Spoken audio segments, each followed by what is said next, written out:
Hi, I'm Dr. Boyce Watkins from Your Black World, and you have to excuse my voice. I've had this frog in my voice for the last few days. Anyway, I always like to kind of explain some of the things that I write, just so that people know where I'm coming from. Sometimes I feel that you looking me right in the eye and kind of hearing it right from me can help interpret what I might be trying to say in the actual article. Because it may be hard to believe, but often people misinterpret what I was trying to say. They think I'm a bigger asshole than I actually am in real life. I don't think I'm an asshole. I think I'm a nice guy. Um, and the article that I wrote involved Sheila Johnson, who is the co-founder of BET. And as you know, I am not a fan of BET. I think BET is worse than the KKK. The same thing goes for VH1. Any of these networks that are producing messages that are harmful to black children, that are causing us to want to kill each other, beat each other up, degrade ourselves, engage in anti-intellectualism, excessive materialism, sexual promiscuity leading to the spread of STDs. All of that is really genocidal. It is poison for the minds of your kids, and if you can keep your kids away from it, please do. But the hard part is that it's very difficult to shelter your children from all of this because it's everywhere. It's almost like trying to protect your child from cold weather when you live in Siberia. You can keep them inside and keep them warm, but eventually they're going to want to go outside. When they go outside, it's going to be cold. And even then, you put a coat on them, they still get cold.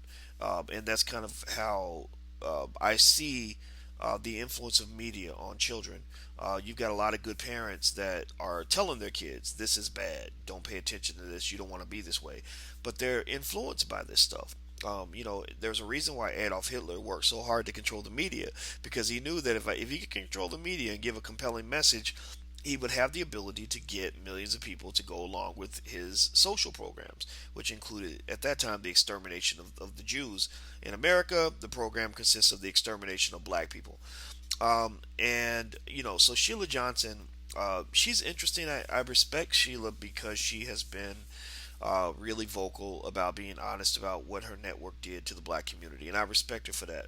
It almost sounds like maybe all along in her marriage to Bob Johnson, they were having a lot of nasty back and forth in the bedroom. That where she kind of went along because that was her husband, but now she's kind of speaking out, and that's okay. But at the same time, she did take that money. She did walk away with $500 million from the creation of the network, so she has to be held accountable for what she did.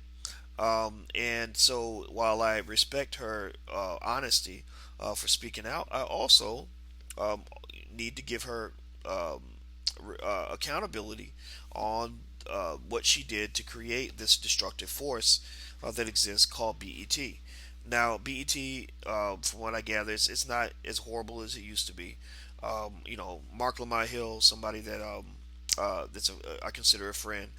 He's part of BET. So, and I know Mark is not about the ratchetry, but if you watch the BET Awards and you analyze the kinds of artists they promote and the messages that these artists are sharing with the world, like the Bobby Shmurders. Bobby Shmurda's actually on his way to prison right now on a gun charge, which the record label is not without accountability for that, because they gave him millions of dollars to promote a message of gun violence toward young black men.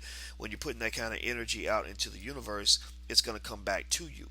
So when you are mass marketing yourself as a violent thug who carries a gun, well, guess what? You're going to attract violent thugs who carry guns, which means that at that point it becomes a self fulfilling prophecy, because you too must carry a gun in order to protect yourself. And so Bobby Shmurda got popped on a gun charge. If you know anything about the state of New York, you know that that a gun charge is very serious. You can get a lot of time in Rikers for gun charges. A lot of black men are in prison in New York for gun charges. So Bobby might be gone for good. So effectively, in my argument, the record label has ruined this kid's life. Just a fact. They could have easily redirected his talent in a different direction, but instead, the thing that he thought was probably making his life better was actually making his life worse.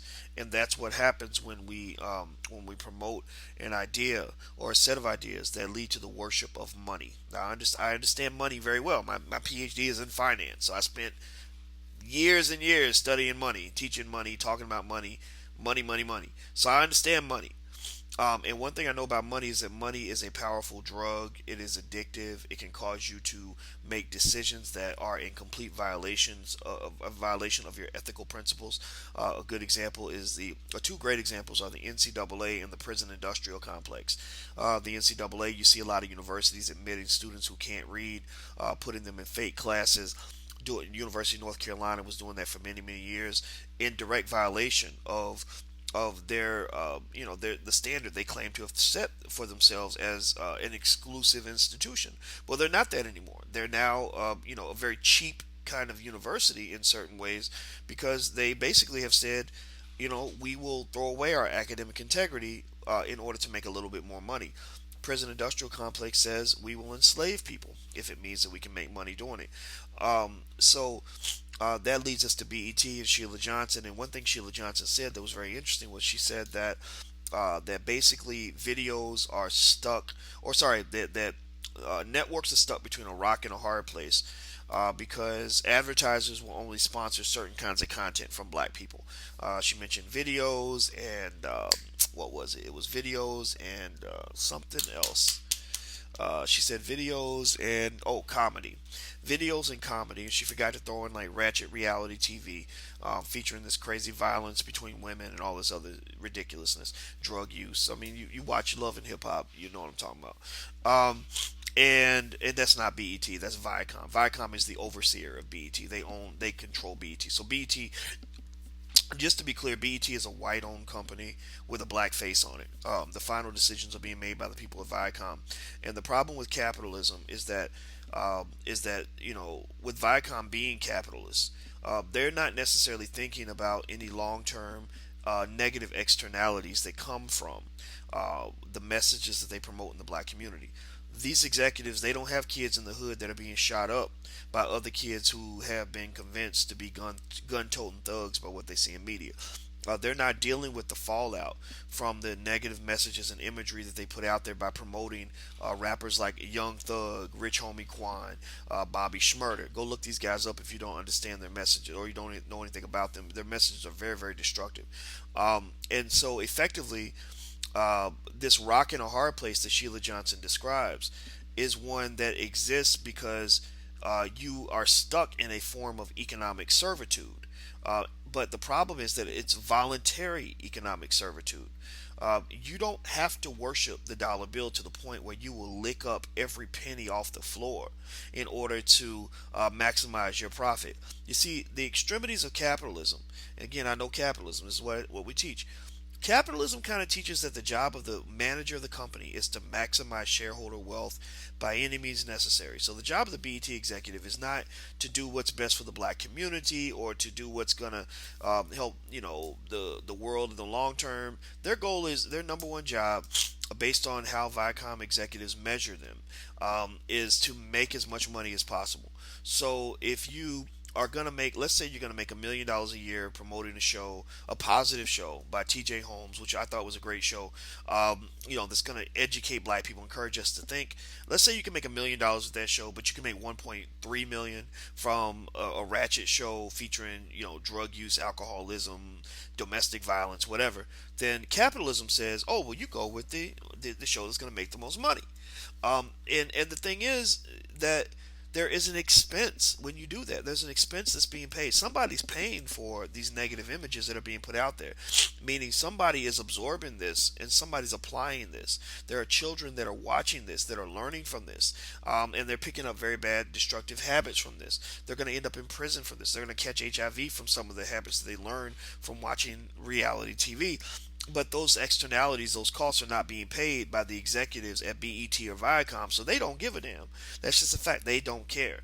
And so with Sheila Johnson, what's interesting is when she says they're stuck between a rock and a hard place, and I want you to understand what I'm saying here. Everything is a choice.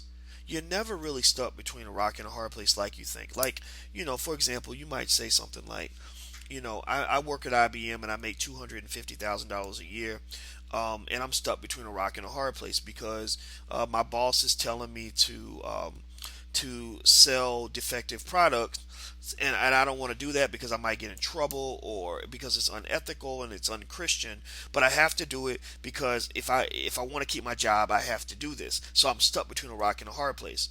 But the question is, are you really stuck, or have you chosen to make yourself stuck because you've committed yourself to an addiction to money?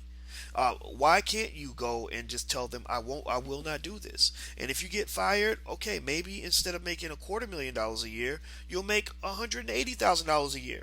You'll still be doing well. You just won't have that particular job making that particular amount of money.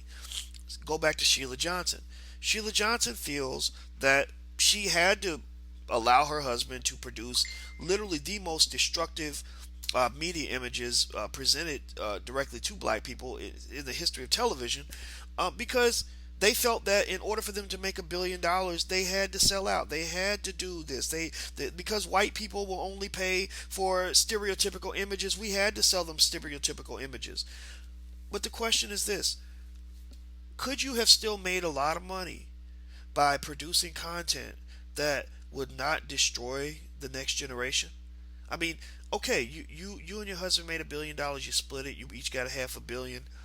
Maybe you could have made, $400 million, and not destroyed the black community, not distributed and peddled psychological poison for 20+ years onto your people. Maybe you could have still been rich by doing something positive. Maybe you could have done well by also doing good.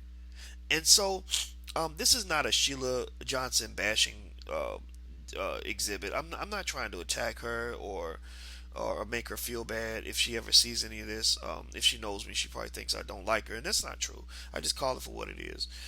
But what I am here to say is that, part of financial Juneteenth, the idea behind financial Juneteenth, Juneteenth, we connect that word to freedom, is to understand ways to use your business model, your free enterprise, as a way to liberate you rather than enslave you. Because understand, we have a lot of wealthy slaves in the black community. They thought money was going to make their lives better, but it made it worse. They thought that money was going to reduce the stress they felt, but it actually increased it. They thought money was going to free them, when actually it just made them a high-paid hoe. It made them more enslaved because they became so addicted to the money. They engaged in what the hip hop might call the MOE philosophy, money over everything.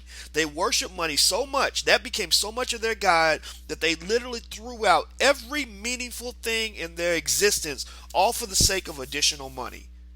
And in case you're wondering what I think about this, I will say that that is a mental illness. You are sick. You not only suffer from a self-esteem issue, which leads you to believe that somehow the accumulation of material possessions somehow makes you a better and more worthy human being, but you've also formed an addiction where you have really lost sight of who you truly are, who you're truly meant to be. I don't think there's anything wrong with making your money. You can go get your paper, go build your business. I've made money. I've made a lot of money in my life, and I'm not ashamed of making that money. I like material things sometimes. Sometimes I want to drive a nice car. It's okay to want those things, but you can never want those things to the point where it causes you to lose sight of who you're supposed to be. So, this description that Sheila makes about being stuck between a rock and a hard place, we have to sell stereotypes because that's all white people will buy. That's nonsense. We're not beholden to what white people think of us. It's going to require some courage for us to get away from these destructive business models. It's going to require the support and development of black-owned media outlets. That's why we're creating Your Black World Films, even though we can't get any banks to loan us the money to do this, but it's okay. We're making money hand over fist. Our rate of return on investment is like 300% a year, so we're doing well. But the problem is we're bootstrap funding everything, meaning that I dumped all my money into developing what we do. I've had a few other investors. We had an investor from Africa that supported us, and people who believe in our vision, who maybe buy our products or who help us out. And it's not always glamorous. I'm not always driving the fanciest car, living in the biggest house, or making the most money, as much money as people might make from tying themselves on to these big corporations. But here's the thing that we will have, and this is what I encourage you to remember as you build your own financial Juneteenth. I've got something I can pass to my children. If I get a job at CNN, I can't pass that to my kids. I have something that is mine. It's mine. There's pride in ownership. Take pride in owning the land on which you stand. There is value in ownership. Don't always measure yourself by how big your paycheck is. Measure yourself by how powerful your equity is. Especially for men. There's something special about your getting your mojo back that comes from having a kingdom of your own, even if it's not the biggest kingdom on the block. And this is not about ego and all this other stuff, but this is about pride. It's about being able to be proud of who you are. And a lot of black men, unfortunately, we've lost a lot of our pride and our self-esteem and our dignity because we feel that in order to fit into mainstream America, we got to bow our heads and scrape and apologize just for being who we are and deflate our manhood in order to make other people comfortable. And I just don't think that that's a way to live. I'd rather be dead than to live like that. And so what I would encourage you to do is kind of learn from this. Understand that free enterprise does not mean a commitment to hardcore capitalism. You should always have a double bottom line. If somebody wants you to completely debase your integrity in order to make an extra dollar, you need to be ready to tell them to go to hell. At the same time, there are compromises that have to be made. You can't always be as hardcore as you want to be, but you don't always have to be as weak as you're tempted to be. And that's what I encourage you to do. So whenever you start to feel in your life that you're stuck between a rock and a hard place, come to me so I can tell you that that's absolute bullshit. Everything is a choice. You always have an option. You have the right to be free if you are willing to pay the price for freedom, but freedom is almost never free. But slavery is always easy to come by. So just keep that in mind as you move forward, and I encourage you to do your best. I'm Dr. Boyce Watkins from Financial Juneteenth. Take care. God bless. I'm gone. Peace.